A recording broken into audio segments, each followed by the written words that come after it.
I'm Gareth Owen, and this is Dragonheart.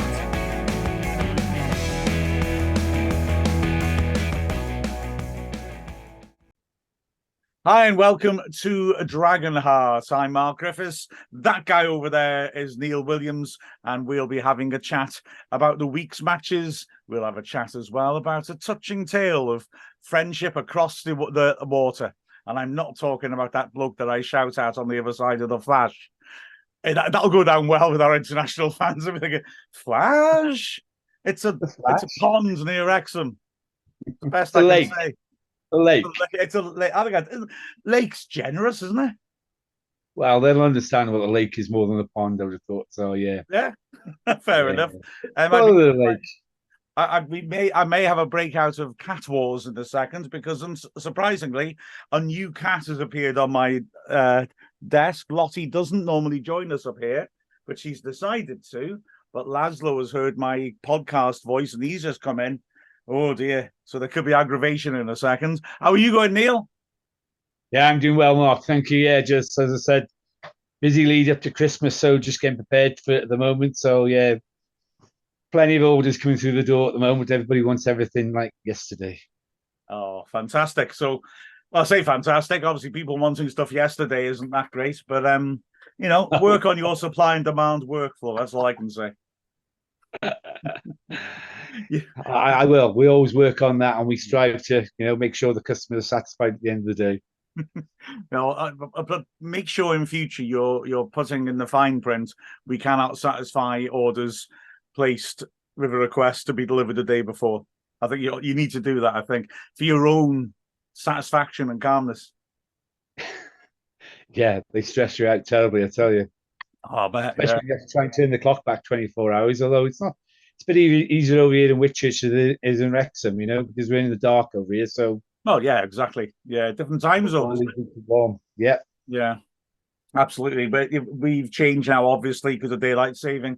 But you're still focused more on the agricultural thing, and time is judged purely on when the best time to plant a turnip is, isn't it? Oh, yeah, very, very true. Yeah. Do you think we've gone off the point? Totally off the point, because this time of year you're planting leeks rather than turnips. So yeah. Oh, I've been hoisted by my own petard. What a nightmare. Well, in that case, I'm going to shut up before I make myself look even more ignorant than I actually am.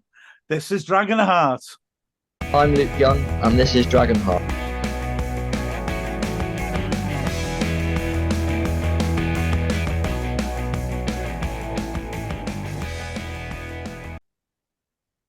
First things first, Accrington Stanley game. We lost. That's a bit of a shock. In fact, we lost both games this weekend. It was a hell of a shock. It's certainly not what we're used to. We had a hell of a job, Neil, getting into the grounds, which with hindsight, it's a shame we succeeded. But we really went round the houses, didn't we?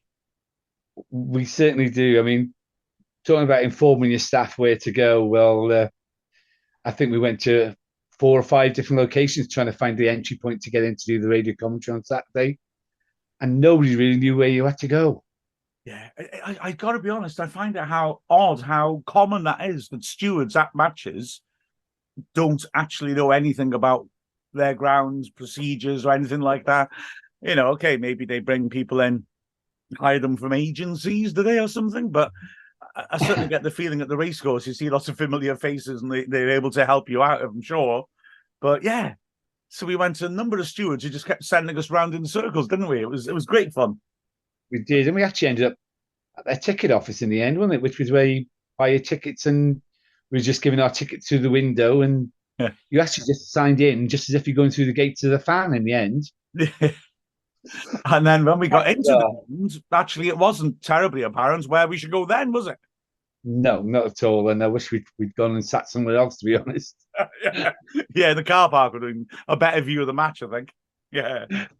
Well, a better view of the match in the sense that it was awful, and also in the sense that it wasn't a great view anyway. We couldn't see the stuff in the corner. I still don't know what the Accrington player was booked for. It was wasn't the best vantage point. But I'm not going to moan about that because I didn't want to see most of what went on anyway. It was frustrating, wasn't it? I mean, their style of play, their physicality and the way they smothered us. I'm not criticizing that, by the way. But that's their style. was something that we didn't fully get to grips with, I didn't think. Certainly not in the second half. Definitely not in the second half, Mark. We had our chances in the first half. Paul Mullin hit the bar when he was more easier to score. But yeah, they played a great game. They got the tactics well. As you say, they smothered us, whatever we wanted to do. They closed us down, didn't allow us time on the ball. And they did that very, very effectively, and more so in the second half. And too many Wrexham players, I feel, were a bit off, maybe, not on the ball on Saturday. Just, what's the word I'm looking for, Mark? Help me out. But yeah, I mean, too many of them we're not there, not at their full potential and playing well. It's not bad when, if it's only one or two, but, the majority of the squad, for whatever reason, just we're not on the game. The ball's going astray, passes going astray. Yet at times you look like our normal self again, slick passing, and it worked very well. But a pretty poor performance, I would say, on Saturday. And, we didn't deserve anything out of the game, to be honest. Yeah, I think it's inevitable you look like that when you're playing against a Route 1 team who are launching it long, scrapping for the loose balls. They have to get their players up there in position to compete. And then once they've done that and they play the long balls, they can really box you in and put you under pressure. And it's difficult to look good against that sort of opposition. But having said that, in the first half, you're dead right. In patches, we looked ourselves, and overall in the first half, we defended very well, and we were the team making chances. And although it felt not quite at our best, you sort of felt if that carries on second half, we'll win, we'll be okay. In fact, you said to me after we'd gone off air, if Mullin had scored rather than at the bar, we would have won. And I totally agree with that. I think that 1-0 lead at half-time, we would have been able to see it out. But then the second half, I just thought we responded quite poorly to going behind, letting in that early goal. And then we seemed to... Yeah, I'm reluctant to use the word panic, but I think we panicked a little bit. We were hitting long balls back at them when we should have been passing it about. Sorry, hiccups. Totally agree with you, Mark. Yeah, that long ball for us does really not work, even though we had Dalby and Palmer on the pitch and Muller at the same time. They had some big lads on the pitch there defending, and it really didn't work. And yeah, it was quite frustrating watching them that, they'd run out of ideas of what to do, and they thought maybe the long ball game was the better option. But for me, we're a quality team. We play great football on the ground, play around the players. But lacking ideas was a big problem on Saturday. Yeah, absolutely. I mean, I've got to admit, I don't like saying this, even though I think some people think I do, but the referee was a big problem as well. He was so laissez-faire. He seemed to be determined not to buck anybody in a game where he needed to be strong. Well, certainly we needed them to be strong because Accrington were committing a lot of niggly fouls. They were aggressive, physical, and also their time wasting went unpunished. And we needed a better ref than that. We needed a far stronger ref, yet they gave them a silly soft penalty in my eyes. So for them to go 1-0 up, and then they got the bit between the teeth after that, didn't they? And we really didn't respond to that, going 1-0 behind, whether the players were a bit aggrieved about the soft penalty decision. But, we should be professional enough as players. After last season, they did so well that, they should pick the game up and go again. But for whatever reason on Saturday, it really didn't work for us on Saturday. Yeah, absolutely. The penalty decision bewildered me at the time, but, I was willing to think, okay, I might look at the replay and see something and think, oh, okay, yeah, that was a penalty. The odd thing for me is that when I looked at the replays again and sort of slowed it down and had a close peer, I thought what it was Will Boyle holding on to the centre-back Hills. Hills ran into Boyle, really, and sort of pinned him on the line. And then the moment Boyle's starting to, trying to hold him off, Hills hurled himself to the floor. Whistle went. Hills jumps up and just, it was very ugly, just starts screaming, laughing in Boyle's face, which is what you do when you fooled a referee and conned a player and got a penalty.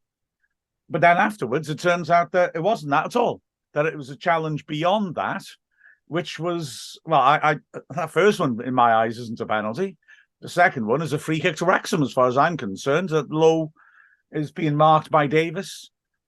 Lowe steps away from Davis, grabs hold of Davis's arm and pulls him down on top of him, which, you know, the old Dennis Bergkamp trick, which he used to do very effectively, except he wasn't backing in and making it look like he'd been pushed over. He was at arm's length, that pulls Davis by the arm, pulled him on top of him.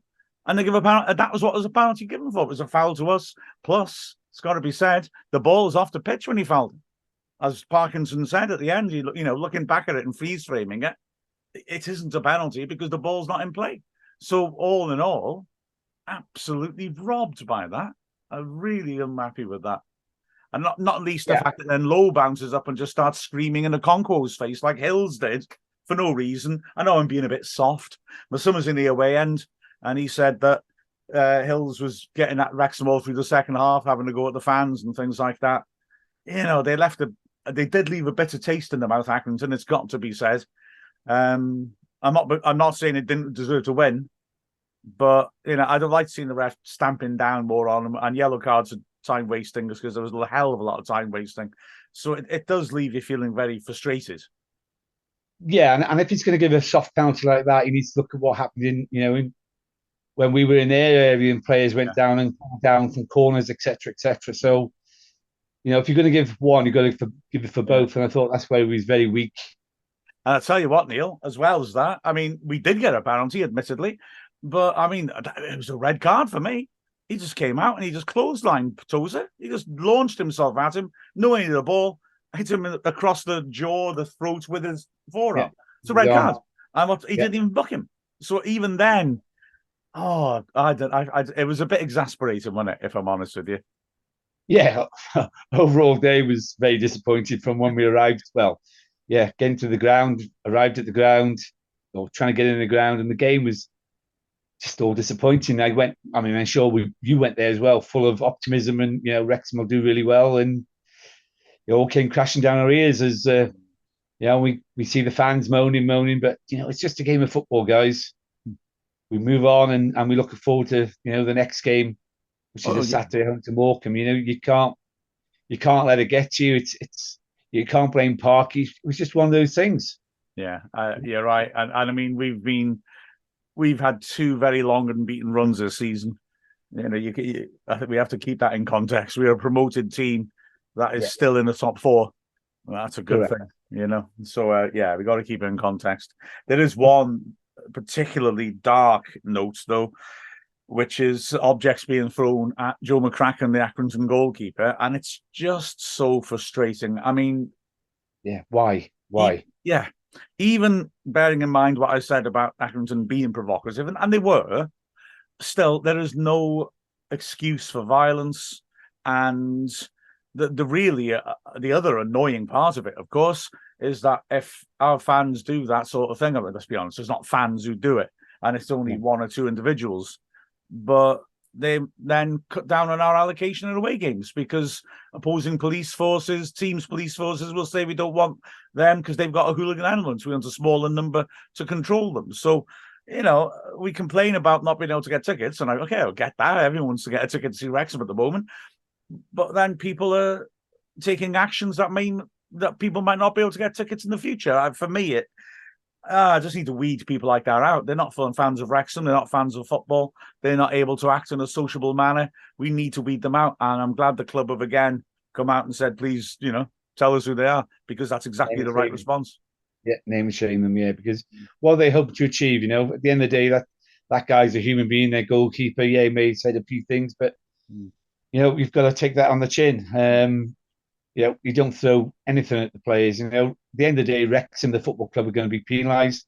I'm assuming we'll be fined for whatever the fine may be. Good on your fans for, you know, bringing, you know, the Wrexham name into, you know, the limelight again for all the wrong reasons. Yeah, it's galling because so many Wrexham fans are fabulous, but, you know, Wrexham fans often talk about how we're special. Well, you know, we'll lose that reputation if people behave like that. I know it's only a very small minority, but, you know, they need to be named, they need to be banned, and we need to get on with the important stuff of getting promoted, I would argue. Yeah, and going back to the penalty mark that we were awarded, yes, it was a penalty. As you said, I'd watched the highlights as well, and it should have been definite red card. But poor old Mullin, he does exactly the same thing with the shot he had in the first half. Yeah. And it's virtually the same place at the other end of the pitch. But the game was over and done with by then. It was virtually the last kick of the game. It wouldn't have made much of a difference to the scoreline. So, but I'm sure Mullin will be kicking himself because he likes scoring goals. He likes celebrating goals. So yeah. Hopefully they've been having some shooting practice this week. He was made to stand there for so long. You look at the video, he picks the ball up immediately, and it's a minute and 40 seconds until he takes it. And again, the referee being weak. The goalkeeper twangs the bar. You should book him. You're not allowed to do that. But instead, it just adds to the whole, just when we think we're ready, the keeper knowingly does that because he knows that'll then lead to another delay. And, okay. I mean, Mullin will be obviously disappointed, those two chances. But again, it's just all this gamesmanship that the referee just allowed. He was seen terribly sort of, I was going to say wet behind the ears, but as his name's Neil Hare, I don't know, somehow that, I don't know, sounds like a dangerous haircut situation, doesn't it? But I just left a sour taste in the mouth overall. So, at least, like I said, we've got a home game coming up. Morecambe have done well. They're certainly punching above their weight. And most people thought they were going to get relegated before the season started. They've done brilliantly. They're in 9th, but they've lost their manager this week. So it'll be interesting to see just what, actually comes from that. But yeah, a home game and then an away game at Harrogate, 2 games against teams that, like I say, Morecambe are doing well. Harrogate less so. We got to look for 6 points out of that, really, and then it puts the Accrington game behind us, doesn't it? Then we got the FA Cup game against the Oval, which is, I believe, a sellout as well. Yeah. Forest Green away, haven't we? Yes. So, potentially these are winnable games that we could use to get momentum going straight away. Let's hope that we do. I'd be interested to see Saturday, if there's any big changes on the with the lineup. We know what happened after the Stockport defeat. Yeah. There's quite a few changes, whether Phil Parkinson will make any major changes to the lineup, the starting lineup. We'll have to wait and see till Saturday. You'd think McLean would come in, wouldn't you? You'd imagine? You'd hope so, yeah. And maybe Mendy again back in. Yeah. I mean, they're both... McLean haven't had to travel so far, but I think obviously Mendy's had a bit of a trek, hasn't he, across down to play his international game. So, but what's the situation with Barnett at the moment as well? Sorry, Mark, changing the subject very quickly. No.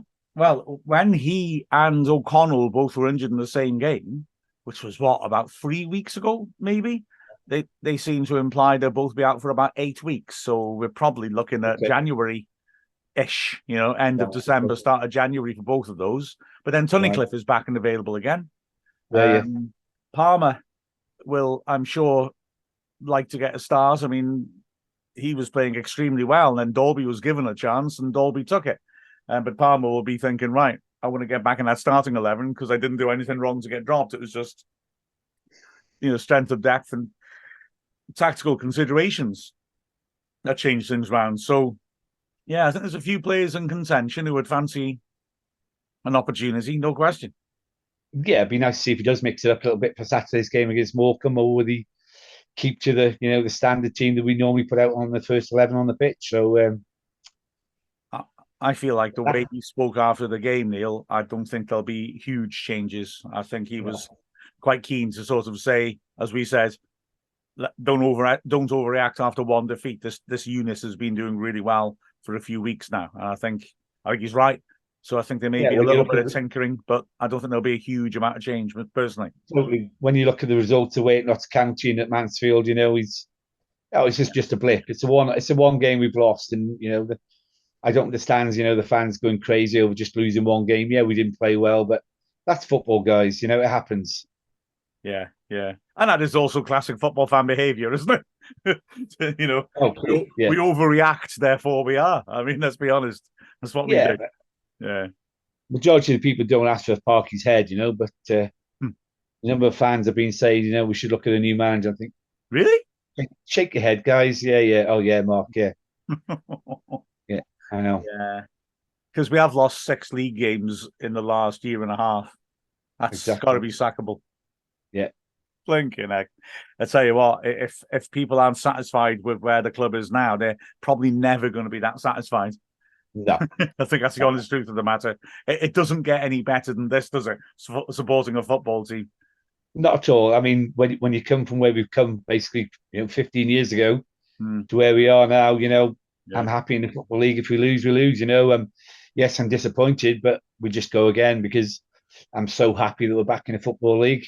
But yeah, if you look at where we were 4 years ago when Keats has to come in to rescue us from dropping out of the league altogether, and we're still only surviving by the skin of our teeth when the season's abandoned because of COVID, that the jump forward from then to now is remarkable, isn't it? So yeah, it is. I think we shouldn't be too worried about things like that, I think. Yeah.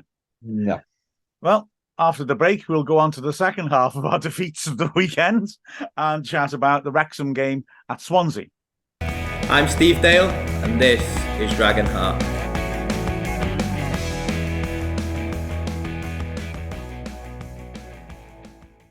So moving on to Sunday's match, a huge day for Wrexham, playing at Swansea City's actual proper stadium against Swansea City.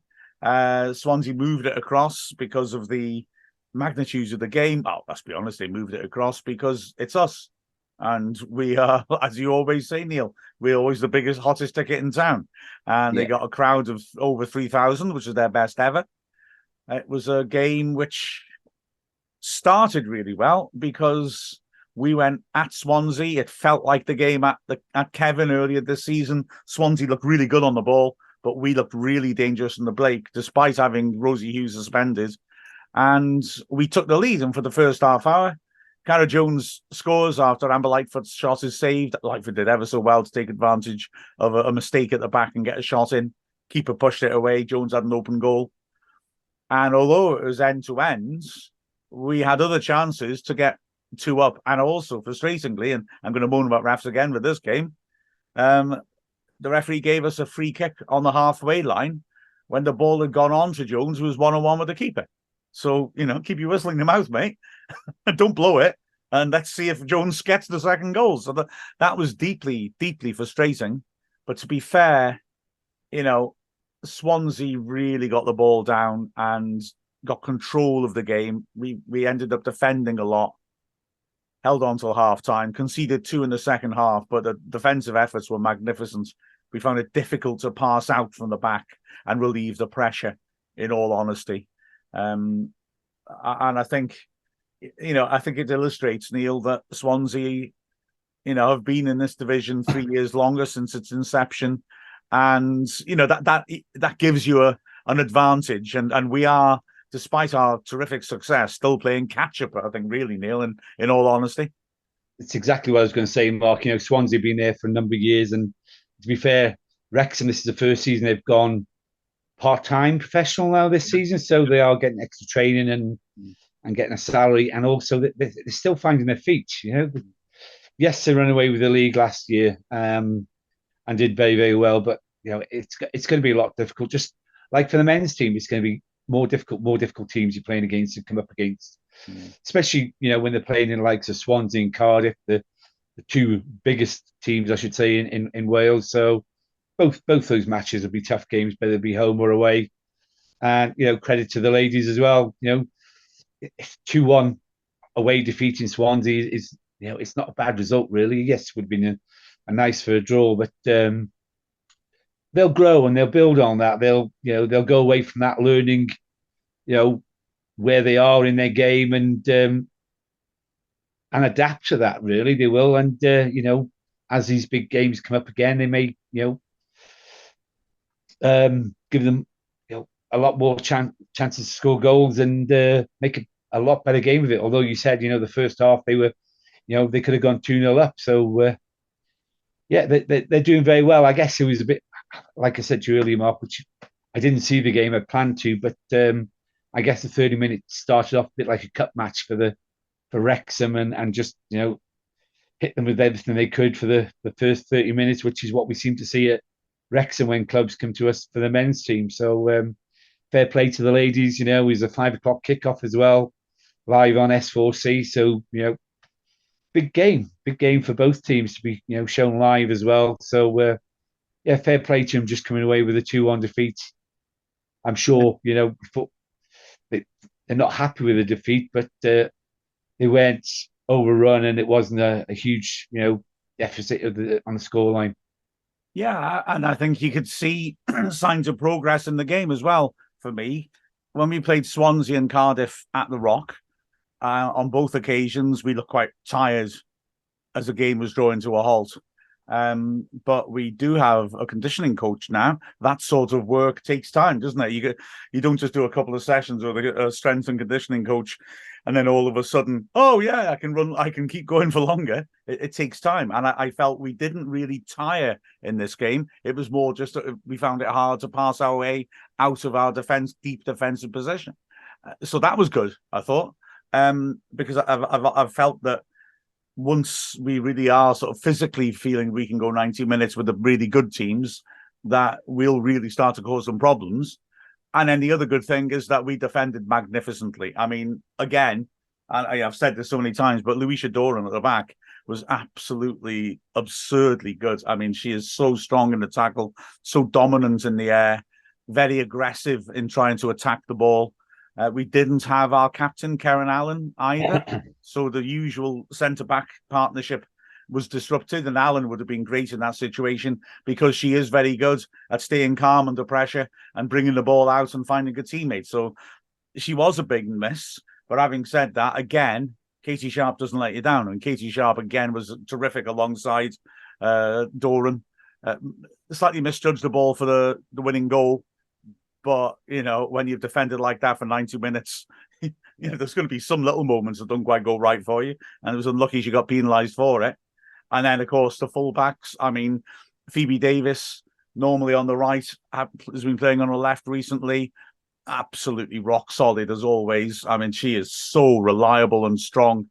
And then on the right-hand side, Rebecca Pritchard, who normally plays as an attacking wide player, has been playing right back lately. She was up against, I guess, Swansea's, in theory, best player, and their captain, Hosford, who, is quality.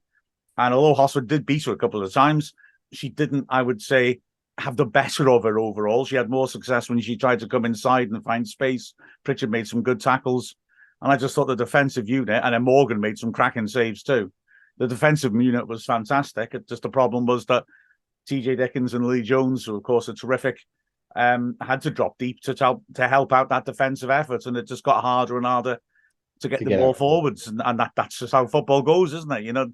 The lack of players in front of you when you're having to defend deep means it's harder to hit those players. Yeah, I should imagine it's quite a big learning curve for the girls of this year. Playing against far better opposition than they were playing last year. So it'll take time, as you say. With the training, I can't think of the word I'm thinking of. My brain is dead at the moment, Mark. Sorry, but their developmental skills, they'll be able to play a lot better for 90 minutes, as you said, and I think that will come with time. And for me, this is just a taster season, first of all, just to find their feet in this league. Be interested to see whether whether Wrexham themselves will actually bring one of the big games to the racecourse this season. Yeah. Against either Cardiff or Swansea, but fair play to the ladies. Are they still third in the league now, Mark? Yes, still second, but Swansea are level now. We're second on goal difference.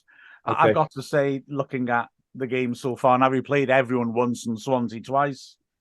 It feels like there's a bit of a gulf between us and fourth, which is a fantastic place to be. It feels Cardiff and Swansea look like they've had that longer time at the top level, like you said, to acclimatise to it. But it's an amazing first campaign, and we're still in there, challenging for the title. You never know. It's not a big gap between us and the top. But yeah, it's a hell of a good rise. I'll tell you two other little things I wanted to say about it as well. One, very alarming. Again, the referee was weak. Swansea were very physical. There were some challenges that weren't punished, like Del Morgan getting taken out on the line, just smashed into after G the ball away, no card given, things like that. And also there were a couple of very nasty challenges that got yellow cards, and I honestly thought they should have been more. One of them was on Whitefoot at the end of the game, Lily Whitefoot. Again, another clotheslining. The defender coming in late, smashing into it. And she got a yellow, but was lucky. And then the worst one was Hosford, when Lily Jones ran away from her, just lunging from behind, no chance of playing the ball, and raking down her Achilles with her studs. So Lily had to go off injured, and it's worrying just how bad that injury could be as well, because she is the beating heart of our team. She drives us forwards, she wins tackles, she's a great all-round midfielder. So that is a real huge concern.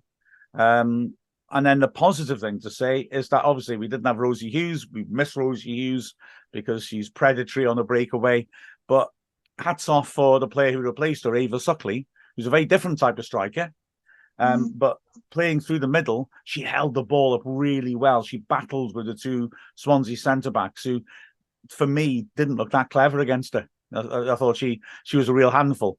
She had a good chance to score when it was 1-0, and although she got it wrong, it was the right idea. She saw the keeper was a bit off her line and tried to hit it early and didn't quite get it right, but it was the right idea. And I just thought, well done to her, because she's missed a lot of the season herself because she got a yellow card early on, and because it was in the league, the suspension of 3 matches sort of stretched for weeks. In between that, she scored 6 goals against Buchelli.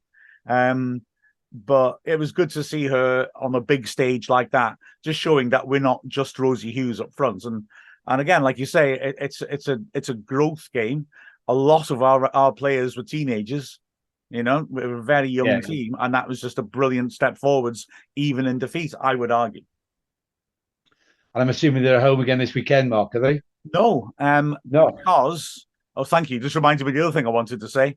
And you've also conjured Laszlo, the podcasting cat, up onto the table. So well done twice, Neil. But yeah, basically, we don't have a game this weekend. And I know that sometimes it's good to have a game after a defeat. I think it's good for Wrexham men to be playing this weekend, have a week of working hard and look to make up for it. But I think the circumstances, the women's defeat is different. And they took a bit of a battering as well. And I think having a couple of weeks of the break now at the weekend to reset is going to be a good thing. Just to get, let's not worry about the Swansea game. It is what it is. Let's just get back, get working, and then have a bit of a break in the middle of the season. We come back to the Cup. We're in the quarterfinals. Fascinatingly, we're playing. You're again, aren't we? That's right, our old friends, and we saw in that game how good they were. It's going to be an interesting test. I mean, Llandudno gave us a good test in the last round of the Cup, so I think that should be interesting. But with a rest, I think there's no need to rotate the team. So I think that'll be a cracking game to come back to. Well, we'll take a break there, and after this, we'll hear the wonderful story of Carly and Sid. I'm Mia Roberts, and this is Dragonheart.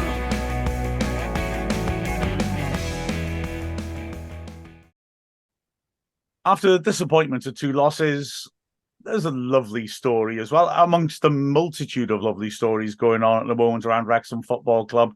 And many of you will have seen it covered that Carly, diehard Wrexham fan, and I must say an excellent video blogger of the women's games, you should have a look at her work, made a friendship online with Sid, a Wrexham fan from across the Atlantic. And these 2 youngsters hit her off brilliantly on Zoom, and so Sid and her dad Brian came across, visited Wrexham, and the 2 of them had a wonderful time. They were on our half-time chat as well at one of the matches. But the Sutton game, wasn't it, Mark? That's right, yeah, the Sutton match. It was fantastic, and they were wonderful guests for us. It was lovely listening to them talking about their friendship and their experiences. But, we only have so much time at half-time to chat, and I felt there was so much more to get into. Well, thankfully, our pal Bill Long also felt the same way, and so he caught up with them after Sid had gone back to the States to hear just how the whole experience went. So we're joined today with Sid and Carly. Sid, who is fresh off a trip all the way to beautiful North Wales. And obviously we've got Neil, the pig wrangler, with us.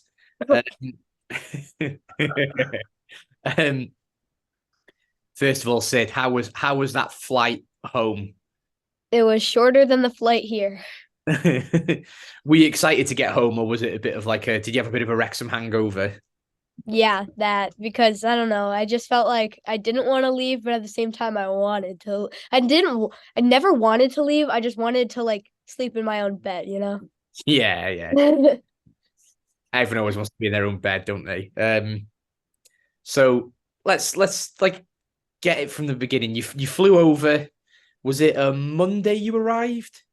No, we arrived to Wales or to London. Sorry, yeah. So you got to London, didn't you? And then after a bit of time in London, you came to Wrexham on the Monday.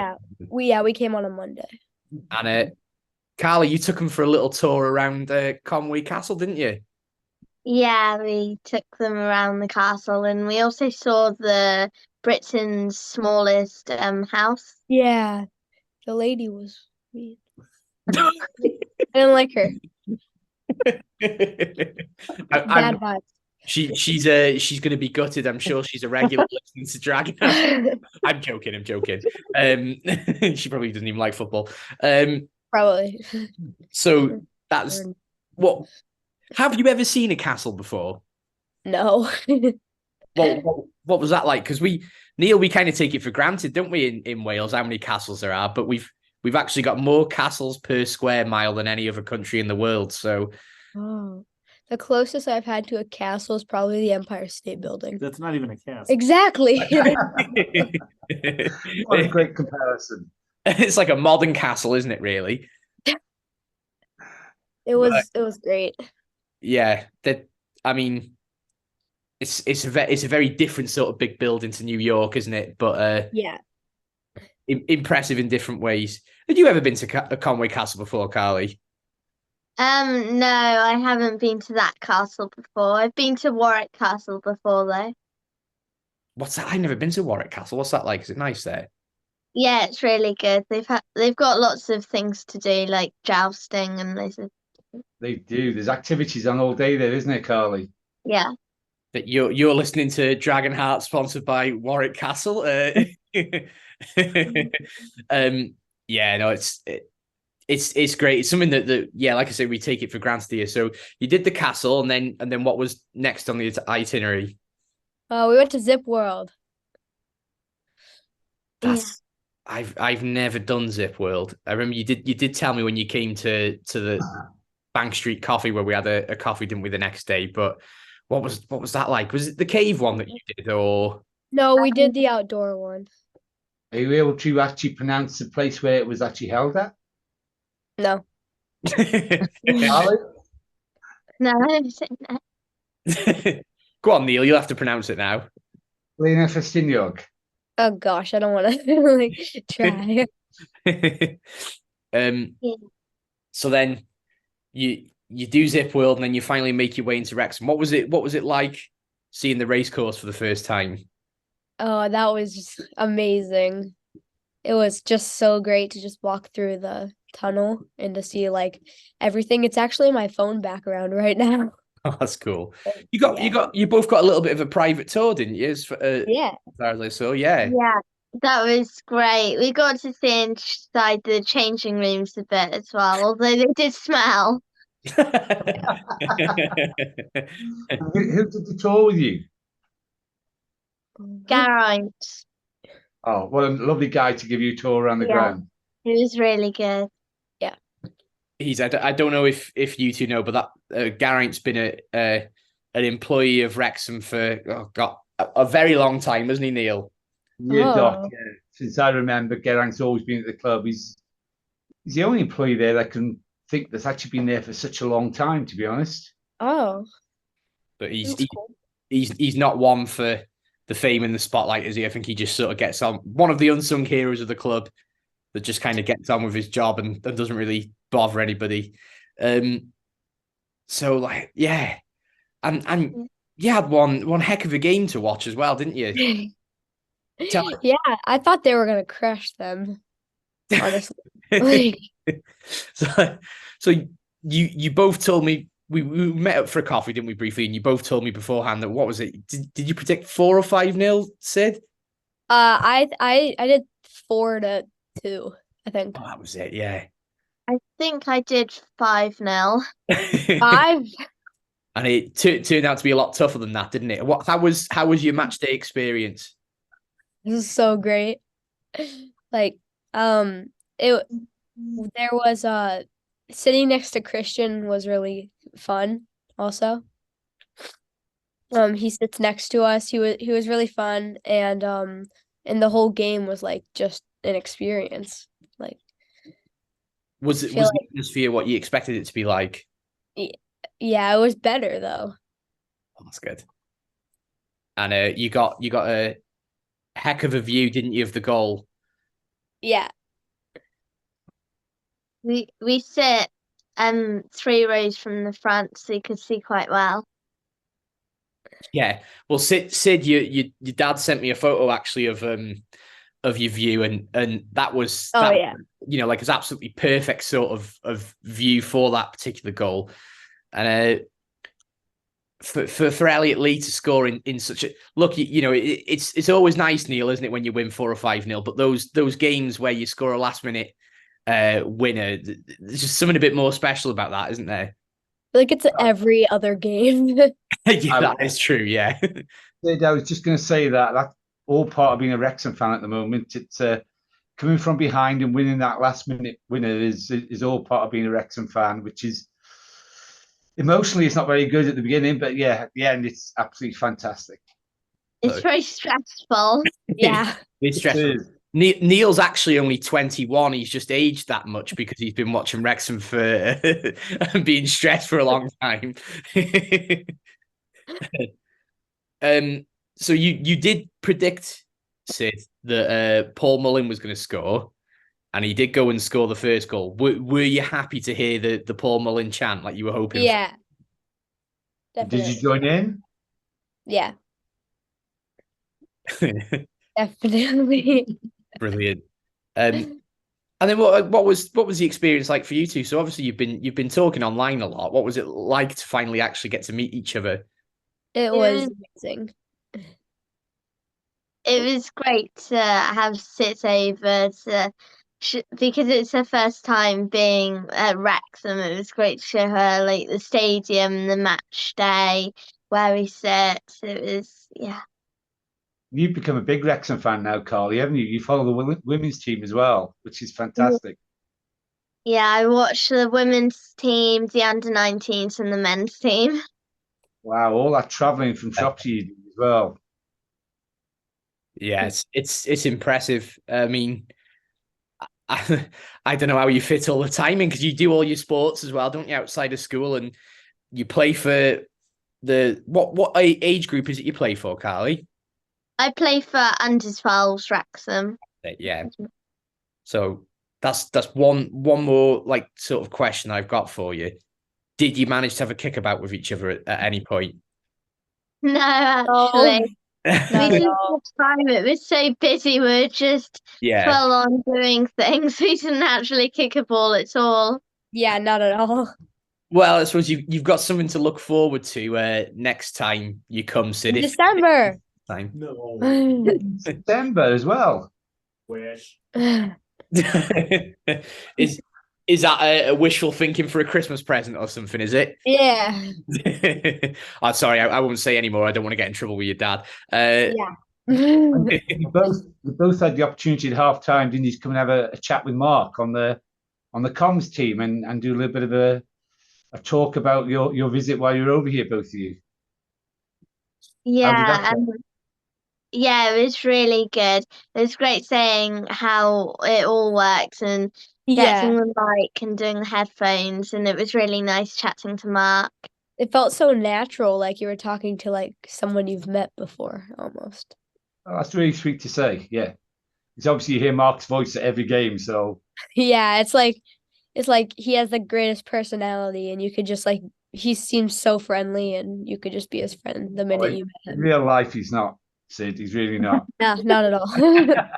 He's nice to you guys, but as soon as you all go, it's all where's my latte and all that sort of stuff. Bigger Disney diva that he is. Where's my sponge candy? That's it. Yeah.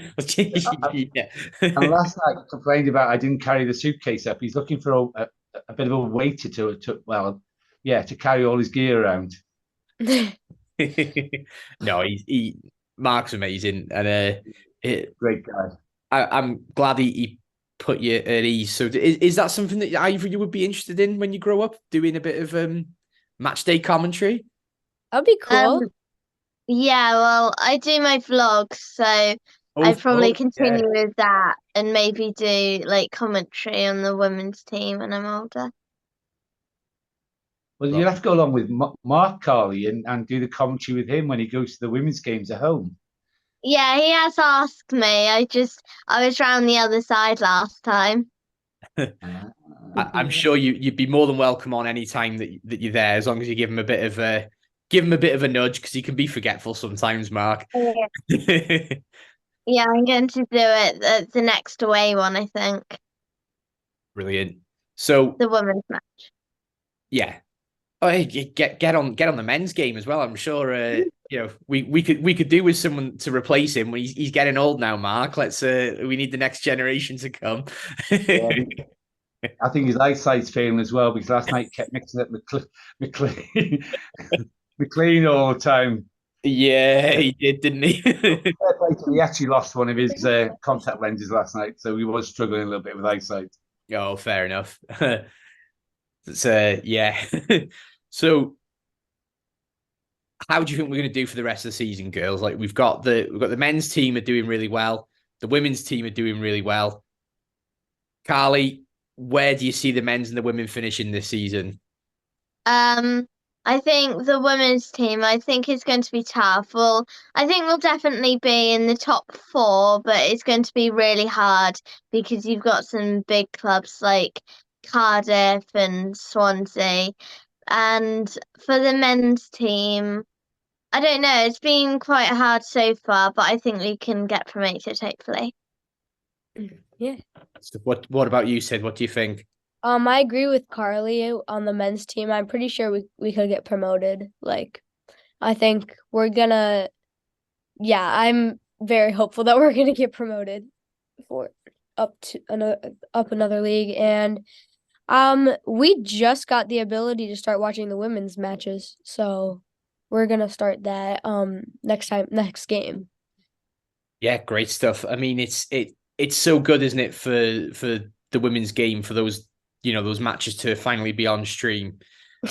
I'm sure they've I know Neil will know this, that we quite often get questions, don't we, on Dragonheart or for the commentary team, like when are you going to start covering the women's game? When is it going to be streams? It's the one thing that I think everyone, especially stateside, have been wanting those streams for ages. So it's really nice for us that we don't have to get asked those questions anymore. Brilliant, girls. It's as always an absolute pleasure to hear from you. And if you do get that Christmas wish, Sid, and you get a trip for December, or any time that you're over again, please get in touch with us. We'll try and see if we can do a live one in person next time if you have a bit more time in Wrexham. Okay, we'll go just to Wrexham next time. Great stuff. Right. Well, pleasure speaking to you both, and speak soon. Okay. Yeah, definitely. I'm Amy Davis, and this is Dragonheart.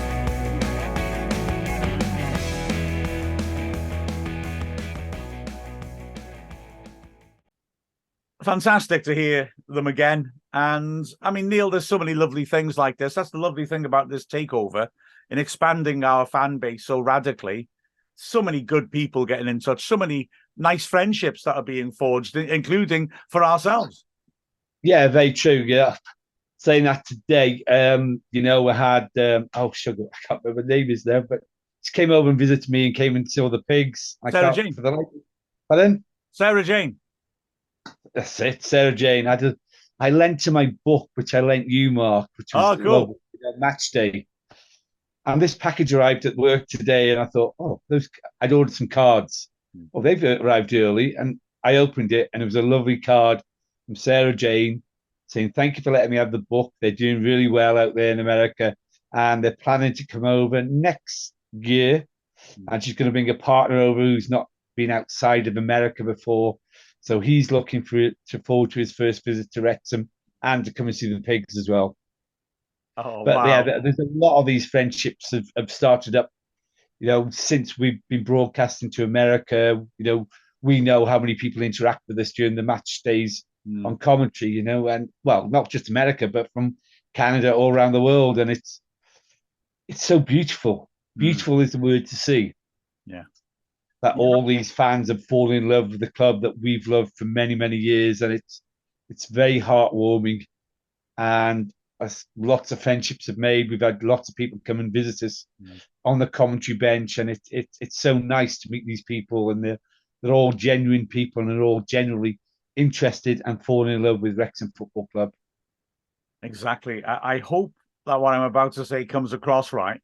I think because the Welcome to Wrexham is, like we always say, such a community-based show, really, more than a football show. I think it sort of acts as a bit of a filter, in the sense that people who like the idea of caring for other people are the ones who enjoy the show.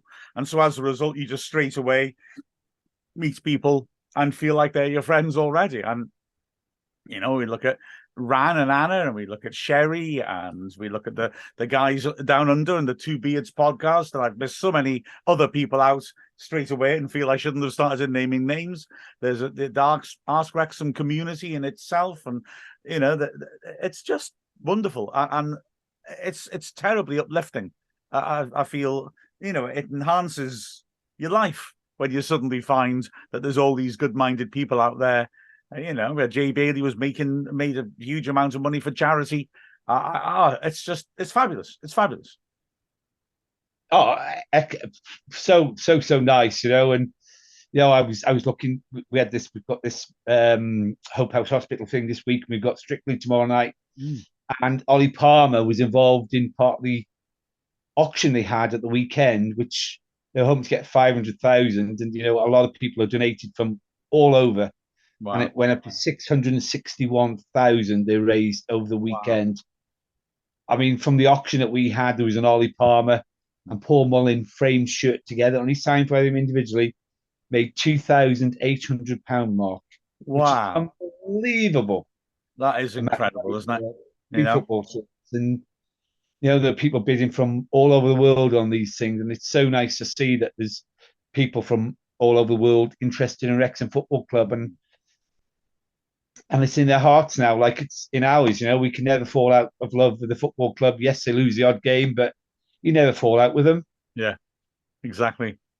And as well, I just think looking at youngsters like Carly and Sid as well, it's lovely to make these friendships. It's also, I think, wonderful, for younger fans. Well, not for everybody, to be fair, to be experiencing and showing interest in places that previously you'd never heard of and don't have interest in. I mean, if the more people are able to enjoy different types of cultures, the more harmonious we'll be as a planet. I think. I know it's a bit simplistic and trite, but it's true as well. It's just nice to see people showing an interest in a different way of life. Although I know the States and Britain aren't that different, but it's still different by a degree. And then likewise for us looking back at them, it's just a lovely positive thing. Oh, totally. And as you mentioned, Carly, I mean, she's a fellow Shropshireite. She lives in Shropshire as well. So she's fallen well in love to Wrexham Football Club, which is many of us in Shropshire who love Wrexham Football Club. But yeah, it's just such a lovely story with Carly and Sid. And I suggested they should start like their own little forum for like-minded young fans all over the world, and starting like little podcasts to Wrexham fans wherever they may be in the world, which they thought was a great idea. And it's so nice when you go to the games to see so many young children at the games now, enjoying the game and out there looking for autographs before and after the game from all the players. And such a lovely sight to see again, Mark, isn't it? We were dead on our knees for many years, and now it's the whole club's just been revitalized and feels alive again, and it's just such a wonderful feeling. Yeah, when I was a little kid, I used to get autographs after the match, and it's lovely to see that that's now happening to times 10. And we were a championship team then, but it's just lovely, and it's much more than football. So yeah, I think after losing 2 games at the weekend, I think that's a appropriately happy note to end the show on, isn't it, Neil? It is, yeah, totally. We look forward to Saturday now and Morecambe at home. Absolutely. Well, as ever, Neil, absolute pleasure doing business with you. Always a pleasure. Hope you can put your feet up after the frantic day you've had today. But nice one. All right. See you on Saturday. On Saturday. Absolutely. See the rest of you as well. This is Dragonhearts.